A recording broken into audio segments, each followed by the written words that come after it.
The best way to help anybody get out of a jam or some kind of addiction or some kind of lifestyle that we deem unfit is to love them, because that's all we're called to do as Christians.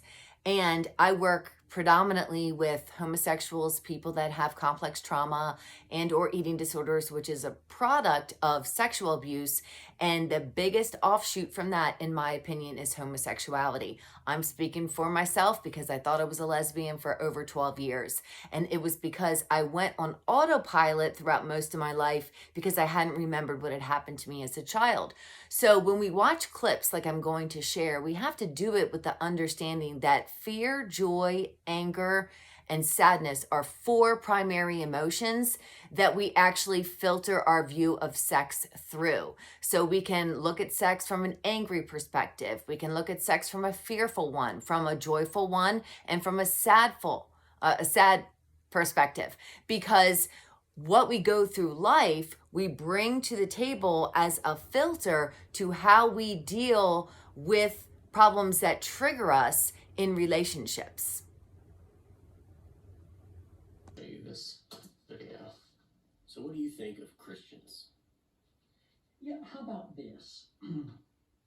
Jesus was quite fond of the parable.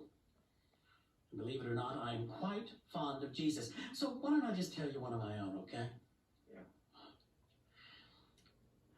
There was once a little girl, shy and brittle, but so full of love.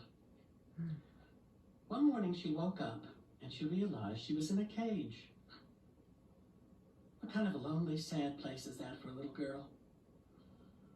Over time, she began to realize that she held the key in her precious little hand, and all she had to do was unlock the door and walk right out. But cages are funny things. They keep you in, and they make you afraid of getting out. So she stayed. She stayed because she was so scared to death if she ever escaped, someone would see her. Now, like all ugly little ducklings, she became the beautiful woman you now see before you today. She got out and she sang. Now, the blessed souls whom you asked me about, they hold the key to the pearly gates. But the only way she can know Jesus, they say, is for her to get back into that cage.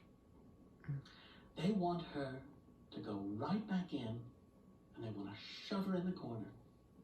Let me tell you, nobody puts baby in the corner.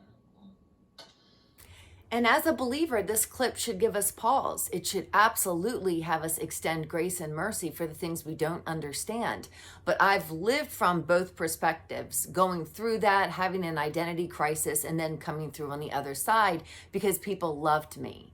Because they were like, you're just okay as you are, and your story is yours. Because our experiences make up our uniqueness in how we either turn towards it or we turn from it. But the process of doing so is something that God gets glory for, and he won't use those of us that are placing judgment in the way of somebody else's deliverance and salvation. So all we have to do is spread the love and then let them have their own epiphany, and then as they come to Christ, they will come out of their prisons and they can live a completely different life. A total 180 is exactly what happened to me, and it's happened to most of us. And so we need to just make sure that that's what we're portraying when it comes to how we look at sex and people who are sexualized and people who are walking out in sexual behaviors that we just don't groove off of right now.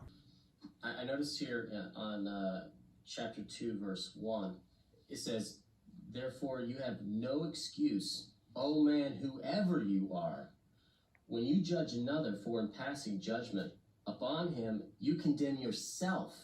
You know, why is it that we as Christians are so obsessed with judgment?